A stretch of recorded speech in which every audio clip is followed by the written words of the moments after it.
I'd like to acknowledge the traditional owners of the land on which I am recording this podcast, the Gadigal people of the Eora Nation, and pay my respects to their elders, past, present and emerging.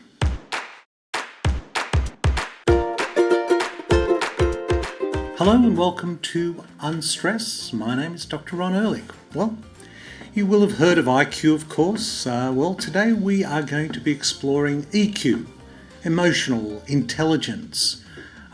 This is something which I think we could all benefit from and is a way of understanding how we interact with others. And the way we interact with others has a significant impact on our lives, obviously. And this is measurable and treatable and improvable. And my guest today is dedicated to that. My guest is Robin Hills, and Robin is based in the UK in the Greater Manchester area and is Director of Ei4Change. With over 35 years of successful commercial and leadership experience, he has worked in a variety of sales and marketing management roles with a variety of companies, from small startups to large multinationals. These include the National Health Service, major pharmaceutical companies, biotechnology companies, universities, charities, finance and recruitment organisations. His special interest lies in the very subject we're dealing with today, emotional intelligence, and in particular linking together the outputs from assessment to give real practical relevance to improve effectiveness and productivity. Robin co-developed the coaching toolbook, Images of Resilience, to broaden the understanding of resilience at a personal, team and organisational level. He often presents on this topic at international conferences, and I hope you enjoy this conversation I had with Robin Hills. Welcome to the show, Robin. Thank you, Ron. Welcome. Robin, we hear a lot about IQ, the intelligence quotient, but what is, and I know this is an area which you particularly specialise in, emotional intelligence. What is emotional intelligence? Well, emotional intelligence really is being smart with your feelings. It's the way in which you combine your thinking with your feelings in order to make good quality decisions and build up authentic relationships. So it's understanding how you're emotionally engaged to a situation and how other people are emotionally engaged, and being able to determine the best ways to work in that situation to get the best out of yourself and to get the best out of everybody. And what are the markers? How do we know if we have a high level, a low level? How do we measure this? Well, measurable? Well, emotional intelligence is measurable. The best way of measuring your emotional intelligence is to take a valid and reliable personality assessment, an emotional intelligence assessment, and I use the EQI 2.0 quite widely, just simply because it's got a lot of norms and it's globally available, and it's the most scientifically validated and reliable assessment of emotional intelligence out there. But that's all very well for people wanting to take an assessment. How do you know whether you're emotionally intelligent or not? Really, the only way that you will know that is by the relationships that you've got and the quality of the relationships that you've got with people. If you've got good relationships, you make good decisions, you're happy, you're contented in your life, and you think that everything's going in the right direction, chances are you've got a higher level of emotional intelligence than somebody who is making a hash of their life. Now, from time to time, we all feel in a situation where we think things could be better. So I think the important thing here is just to look at your current situation and think, how can I get the best out of the circumstances that I find myself in? I might not like the circumstances that I find myself in, but what is it that I need to do in order to get the best for myself and for everybody else around me? And in that way, you are likely to be showing greater levels of emotional intelligence than if you don't have those considerations. I mean, you're obviously a coach in emotional intelligence, so my next question is it fixed, or is it something we can improve on? I think I know the answer, that it is something we can improve on, but how do we go about that? I mean, we hear a lot about show me the person at 7. We won't show you the boy, but show you the person at 7, and I'll show you the adult. I think it's boy and man, but anyway, we'll be correct today. But show me the person at 7, and I'll show you the adult.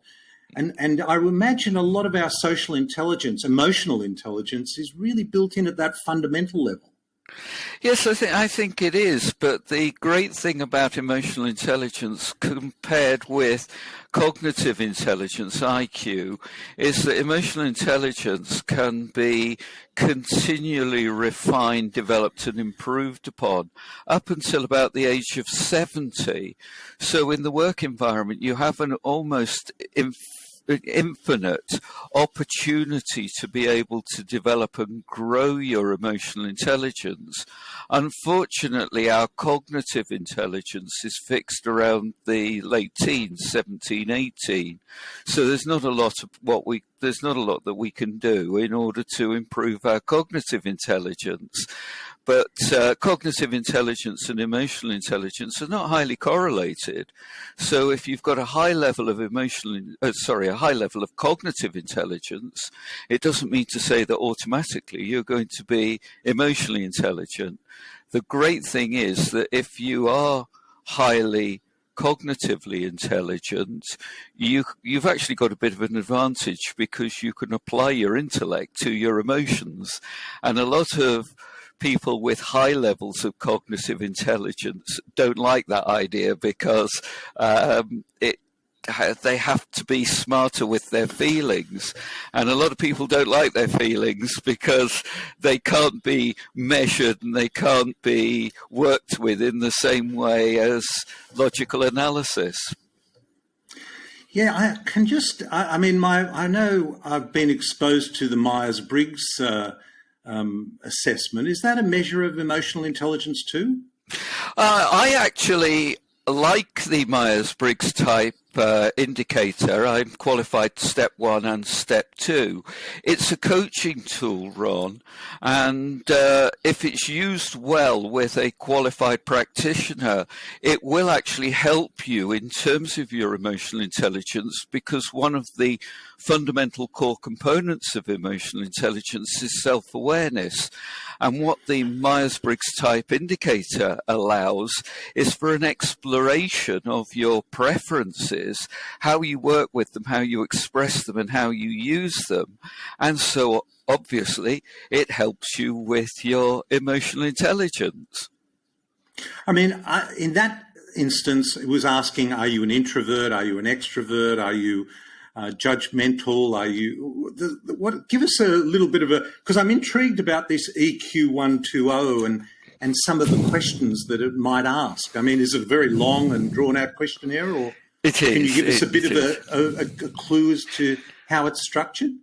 Sure. The EQI 2.0, the Emotional Quotient Inventory 2.0, consists of 153 questions. So it takes about 20 to 30 minutes to complete. And each of the questions are formulated around what's known as a Likert scale. So it asks you a question: I am engaged with people. Sorry, let me rephrase that. I like engaging with people in every circumstance. And you will then mark yourself to never, all the way through to always, with grades in between. Now, the beauty of it being a 7-point Likert scale is that you can go right in the middle if you need to. But obviously it's better if it can force you one way or the other. You get a better response that way. So some of these questions will come along and they will ask you a very similar question, but phrased slightly differently. So you'll have a different emotional response to it, and it will force a different answer. And certainly after a while, you think, oh, this questionnaire is starting to tie me up in knots, because what did I answer further back? Am I being consistent here? And there are consistencies built within the assessment. And then once you've completed it, again, the important thing is you take the output from it and you're coached through the output. So how relevant is this to you? Is this a true reflection of who you are, what you are? What do you need to do in order to improve here? Is this right? When does it work for you well? When does it get in the way? Where are the opportunities for you to grow, learn and develop? And what it will do is assess 15 traits or fundamental parts of your emotional intelligence personality, as it were, and these all blend together. So you might be particularly strong in one area and you might have a low level in another area, and the way in which the dynamics work and the way in which they all blend together will give an assessment of how you are at that particular moment in time, or when you took the questionnaire. And of course, because it's dynamic, 6 months later, you might get a different result, a slightly different result, because it is very robust, but it will change according to the way in which you're working with your own circumstances. And can you give us an example of some of the traits that, you become identified with, or the categories that you're identified with in that assessment? Yes, it's broken down into 5 main sections, and each of the 5 are then broken down into 3 subsections. But the 5 main sections are self-awareness and self-perception. Then you look at self-expression, which then links into interpersonal skills and capabilities, and that links into decision-making, which then links into the way in which you manage and work with stress, which links back into self-awareness and self-perception. So those are the 5 main core components, and they're very similar in any kind of emotional intelligence model that you look at. Those components are fairly standard, but each of them are then broken down into subsections. So let's take the interpersonal skills, for example. That's broken down into your interpersonal relationships. It's broken down into empathy, and it's broken down into your social responsibility. So what that means is that you're the way in which you use your interpersonal capability or competency is underpinned by your empathy, the quality of the interpersonal relationships that you build, and the ethics and your social responsibility. And all of these blend together to give you your interpersonal capabilities.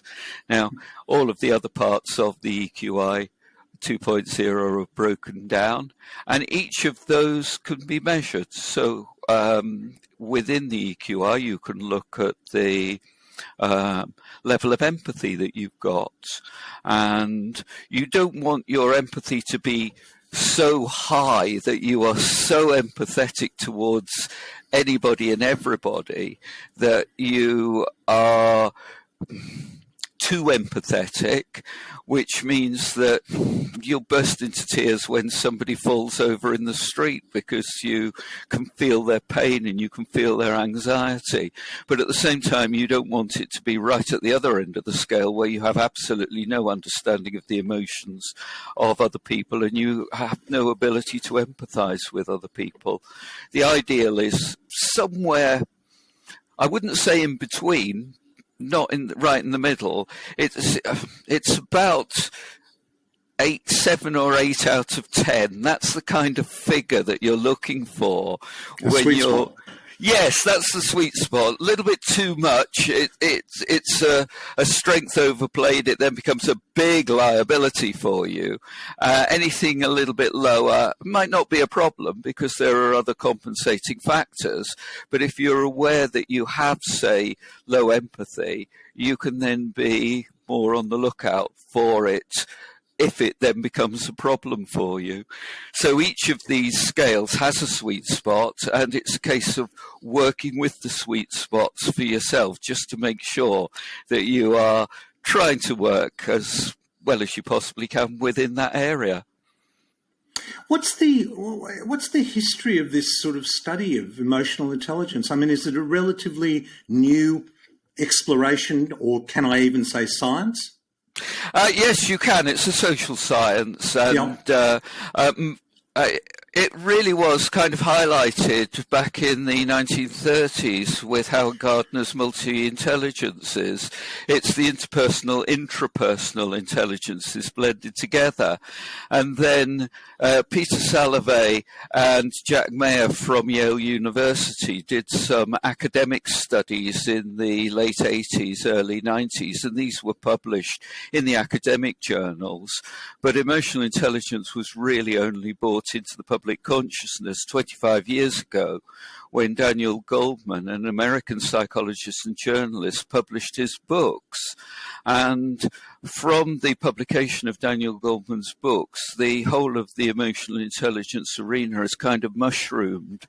And there's been a lot more work and a lot more studies around emotional intelligence. And it's now become accepted as being a fundamental part of good leadership, good communication skills, good team working, good resilience, everywhere where we work within a work environment which involves working with people, involves some aspect of emotional intelligence. But also just to complete the picture, Rouvan Baron, who developed his emotional intelligence inventory, the EQI, was working from a university in Israel, and he developed his measure of emotional intelligence around the same time, and it dovetails very nicely into all the studies there are around emotional intelligence. He retired, has moved on, and sold the rights of the EQI 2.0 to a clinical what's the best way to describe this? They are an organization that deals with clinical assessments and clinical measures. They're Canadian, and they further researched and refined it into what is now the EQI 2.0. Yeah, but I must add, just for completeness, that there are other very good emotional intelligence assessments that are available. Jack Mayer and Peter Salovey have their own. Daniel Goldman has his own. They are all very good, and they will work in the same way as the EQI 2.0. I just happen to be qualified in that one and like it, but I could just as easily be qualified in any of the others. Yeah. Now, you talked about different types of intelligence, because I think, certainly when I knew I was talking to you, I was looking this up as researching. There are 8 different intelligences, or it's said to be. Is that, music, sporting, academic, spatial, logical, da-da-da-da-da. Yeah. And the intra and interpersonal intelligences are really where emotional intelligence sits, I guess. Yes, that's right. Yes, I would say that's exactly where it does sit. The intra is what goes on inside yourself. So it's your inner world of self-awareness, which we've talked about, and it's the internal world of emotions, your own emotions, how you work with them, how you express them, how you manage them. And it's mixed in there a little bit with motivation. How do I motivate myself in order to develop my self-awareness and work with my emotions more effectively? And then the interpersonal is what goes on in the outer world. So it's the outer world of empathy, and it's the outer world of social skills, and it's mixed up with a little bit of motivation in there. How do I motivate myself to work with these people that I might not like, but at the same time, I've got to work with them. So how do I empathize with them, and how do I use my social skills? I might really like working with them. So how do I keep myself motivated to do it in the right way? Well, we all strive to be better. I think we all strive to be better. And I know you've written about excellence. I make an assumption there, maybe I shouldn't. But what you've written about, the hidden driver of excellence, I wondered if you might talk to us a little bit about that. Well, we all are striving to be excellent. We all are striving to be the best version of ourselves that we can possibly be, if we indeed recognise that in the first instance. So, really, what is it that we can do in order to be better? Now, you and I are engaging very well, Ron. I'm enjoying the conversation that we're having. We've got rapport, even though we're on opposite ends of the world. So, what is it that we can do to make our relationship better? And after I finish this interview, I'll go away from it and I'll think to myself, yes, that conversation went well. These were some of the points that I was able to clarify well. I'm pleased that I've done it. But what could I have done better? Where did it perhaps not go as well as I wanted it to? So that next time I'm in a similar situation, it won't be the same situation, I can actually improve upon that and I can actually do better. And I'd just like to help you here by posing a question. Am I emotionally intelligent? Now, if I answer yes, it's rather arrogant and self-conceited and so suggests that there's no room for improvement. But if I answer no, well, what am I doing talking to you about emotional intelligence?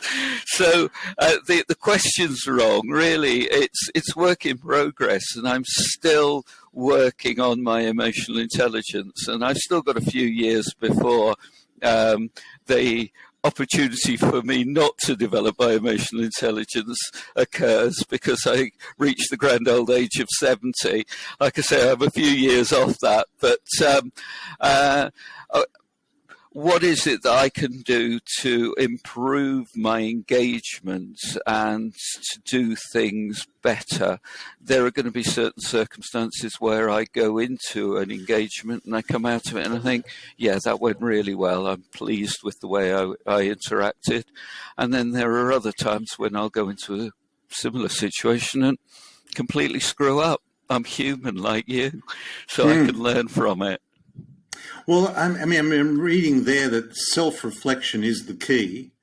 Unless you are able to self-reflect on your own performance in any given situation, you're not going to improve. But in order to do that, you need resilience. Resilience is an important feature of emotional intelligence. Is that a reasonable statement? Or where does resilience fit into this? Yes, it's a very interesting statement, Ron, because resilience itself is not a fundamental part of emotional intelligence, surprisingly. Yet, to be resilient, you need to have a degree of emotional intelligence. And to be emotionally intelligent, you need to have a degree of resilience. So where does resilience sit? And now, resilience is an interesting concept because it's very much the flavour of the moment. Everybody talks about resilience, but where does it come from? And we've got some very trite definitions of resilience. A lot of people assume that resilience is the capability of being able to bounce back. It's not. Resilience is much deeper than just being able to put up with stuff and to carry on. Resilience it's actually a metaphor that has come from material science. And if I take you back to your teenage years when you were at school, Ron, in your science classes, and you were putting weights on springs and bits of elastic and measuring the force there, you were actually measuring at stress over strain, which is the resilience of the material. Now, that word at the time when we were teenagers, I'm looking at you and I'm making an assumption, and that I think we're contemporaries. Yes. We're contemporaries. Yes. But at the time, Ron, resilience just was not talked about in terms of human psychology. It's come in the last 20 to 30 years. And unfortunately, it works to a certain extent, but what about too much resilience? What happens when you put too much weight on a string or a bit of elastic? It breaks, doesn't it? Or it necks, it stretches so that it doesn't actually bounce back. So what about that in terms of resilience within the human psyche? What about learning and growing from situations? That actually contributes and helps towards our resilience. What happens in certain circumstances where we've got absolutely no resilience? And I think the word is fine because everybody knows basically what it means, but unfortunately it's got some major limitations, because we learn, we grow, we develop through resilience, through adversity, and we become better because of it, not despite it. So my definition of resilience is you have to have a realistic optimism in adverse situations. Again, I'll mention it. You may not like the situation that you find yourself in, but that is reality. Then you have underpinned a deep, firm belief that life is meaningful, and you've got core values that you can work with, and then you need a degree of creativity and adaptability to work around the situation in order to develop and grow and help people as you come through the circumstances. And that really, for me, is the definition of resilience. I love it. Well, that was terrific. I love that, Robin. And I particularly loved your definition going back to physics of resilience being stress over strain. I love that, because we could really get carried away with all sorts of metaphors in health there. But let's just come back to because this self-reflection and these, I think we tend to learn a lot from our failures or setbacks when things haven't gone right. You know, we probably learn more from that than we do any other time. I mean, we might do, in my own case, I might see 100 patients and it goes extremely well and I don't even give a second thought to it. But that one patient that didn't go well, I spend 99% of my time thinking about it. I've gone past the 99 that I treated well. It was that one that happened, things didn't work out as we thought. So it's those setbacks or failures that we really learn from, don't we? We do, but we must not allow our failures to define us. Let's look at the 99 patients that have walked away from your consultation thinking Dr. Ron is the best physician on the planet. That is where you actually are defined, Ron, not in that one patient where for some reason you just happen to do something not quite as well as you could have done. And in those circumstances, you will be defined more by your empathy rather than your clinical capabilities and your clinical skills. And your ability to say to the patient, look, I've screwed up here, I've got it wrong. Let's see what it is that we can do to put it right. It's what you do to put it right rather than the fact that it has gone wrong. I wasn't suggesting that I'd screwed it up, just that they hadn't responded as well as they should have. Yeah, but there's the part of emotional intelligence.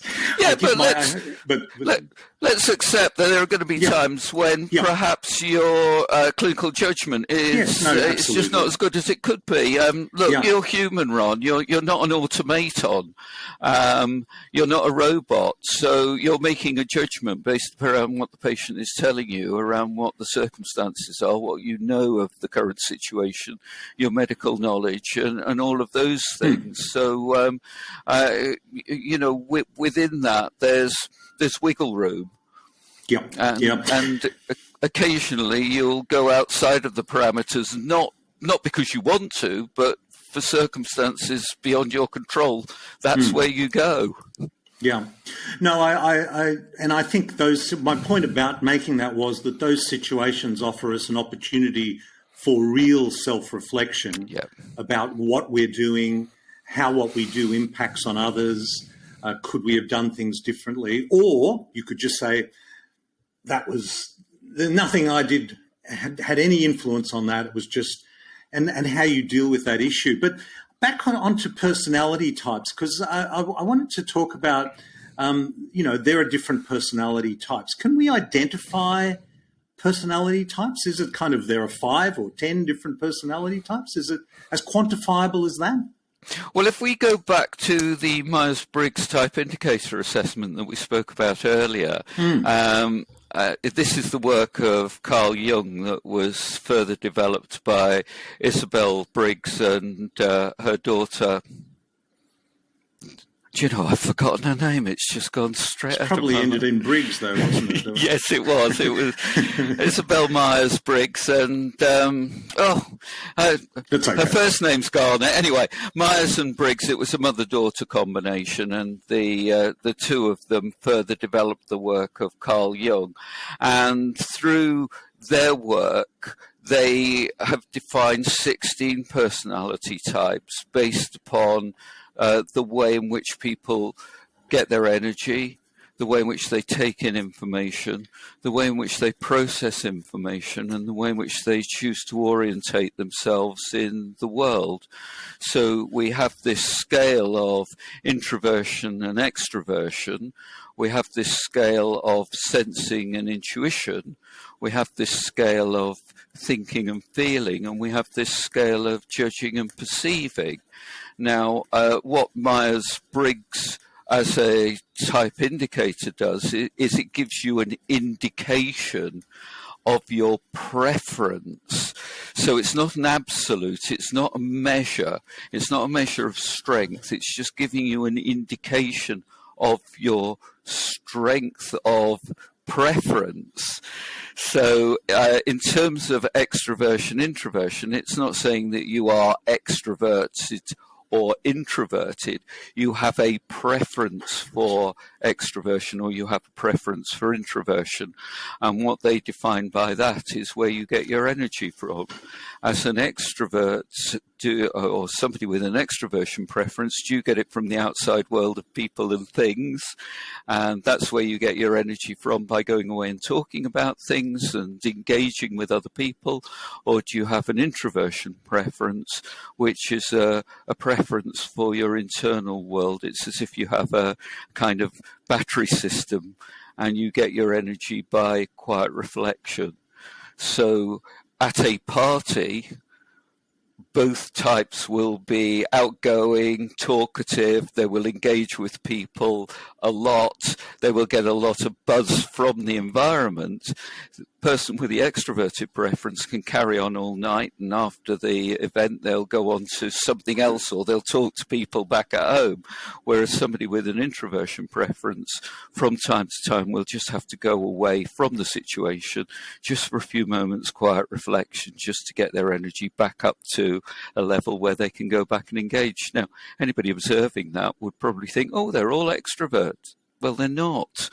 They just have a different preference for engaging in that environment. Well, I mean, my wife was a Myers-Briggs facilitator, and she used to practice, she would do the tests on me, and I could never remember whether I was an ISJ, whatever. And anyway, no. Yeah. Well, I think that's one of the interesting things about the Myers-Briggs type indicator. Where I've said that there are these 16 personality types. I can't judge. I've been working with the tool for 15 odd years now. When I meet somebody, the last thing I do is to try and compartmentalize them and put them in a box and give them a label, ISTJ or ENFP or whatever. What I'm doing is just engaging with that person and enjoying the moment. Yeah. Thanks, Robin. And I'm going to make my wife listen to that last statement, that's for sure. Now, listen, your work takes you into workplaces, yes? Into Yes. companies? Is most of your work within companies? Yeah, well, it is. I mean, since the pandemic, a lot of my work has gone online, and people are actually taking my online courses on emotional intelligence of their own volition or because they're being asked to through their company. But a lot of times I do go into organisations and I work with organisations to help them. So I mean, workplaces have really changed. I mean, during the Industrial Revolution, I mean, the workplace was largely physical, whereas today the stress is largely mental, which eventually actually manifests as physical issues. What are some of the common symptoms of workplace stress that you're seeing? Well, let's talk about pre-pandemic, and we'll come to the post, this pandemic world. If I asked you that question prior to the pandemic, what would you have said if I'd said, what are some of the common symptoms of workplace stress that you see? Well, I think thank you for clarifying that we should actually demarcate pre and post pandemic, Yes. because I think moving into the future post pandemic, we're going to go into another paradigm within the work environment. And I don't know what that is. And there is some resistance, certainly in the United Kingdom, in terms of working in new ways. And I think that will be detrimental, this resistance.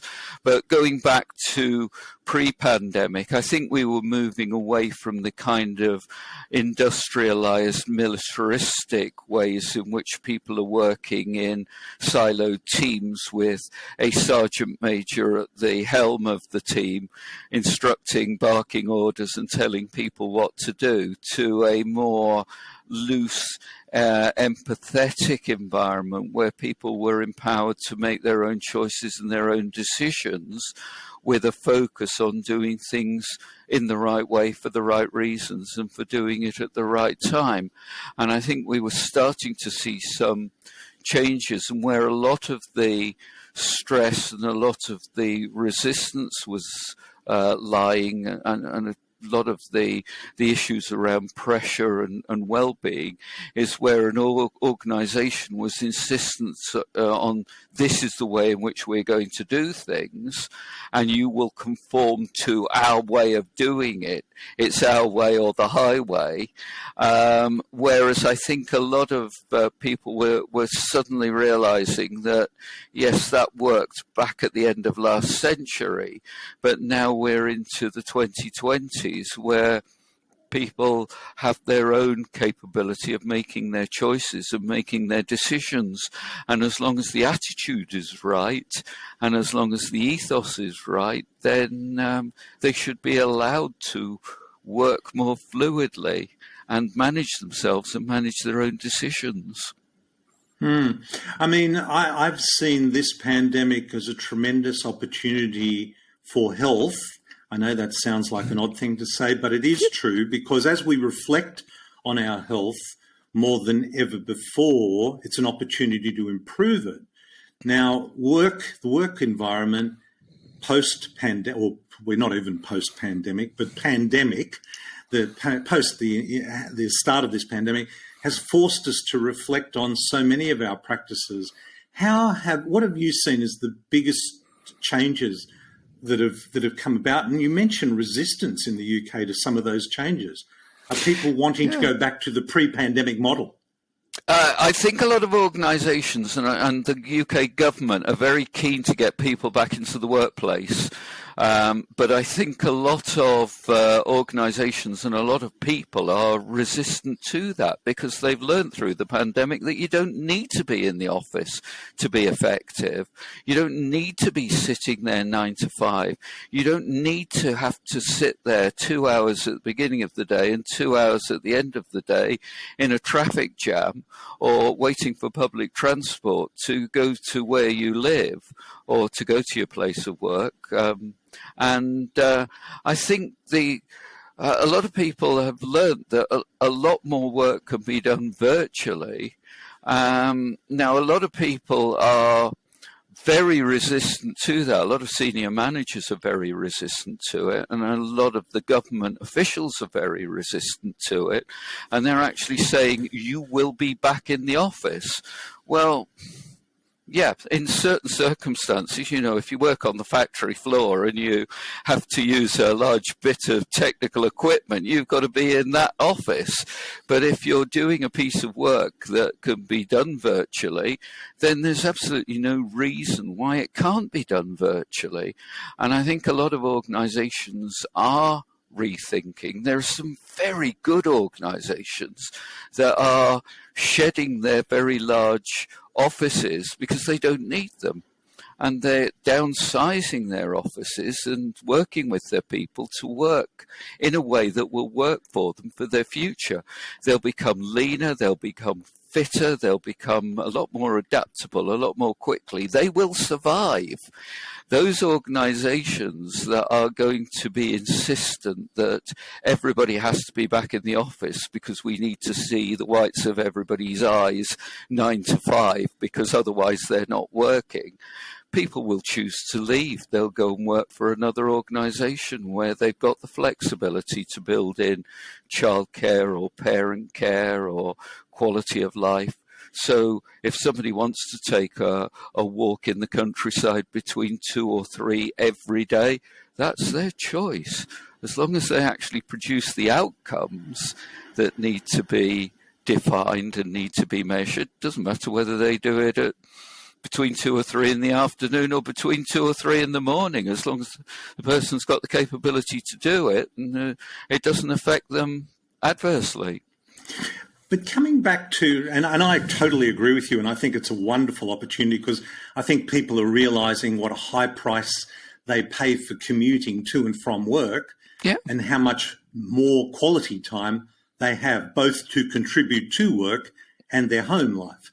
But one of the things you mentioned was empathy before, and so much of our engagement on an emotional level is our ability as humans to co-regulate. For me to look at you and see the facial expressions that you make or the body language that you're doing, are you fidgeting, are you focused, and all of these.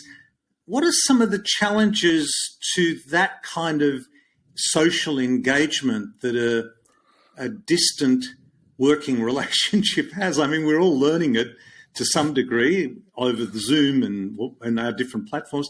But how does this affect your, the model of emotional intelligence?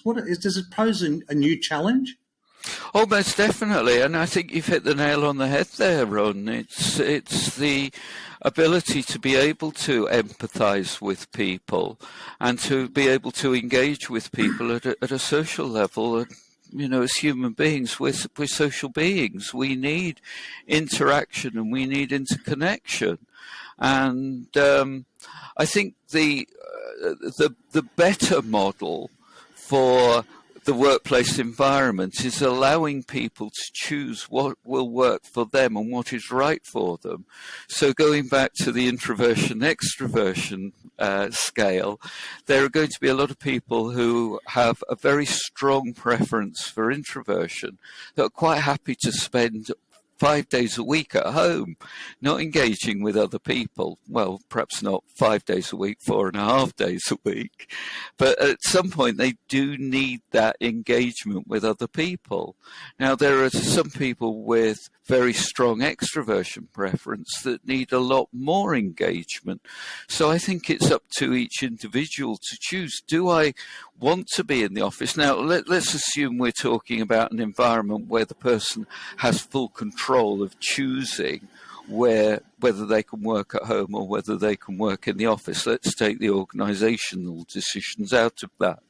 There are going to be some people that would choose to go into the office 1 day a week. There will be some people that would choose to go into the office 4 days a week, 5 days a week. Now, some people might have a very strong introversion preference and might choose to go into the office 5 days a week because their domestic circumstances don't allow them to work from home because they work in the kitchen, and because that's the only place where they can get a good Wi-Fi signal, and the kids are running around during the summer holiday, and there's loads of distractions. Now, in those sort of circumstances, we need to allow the person to make the decision as to what is right for them.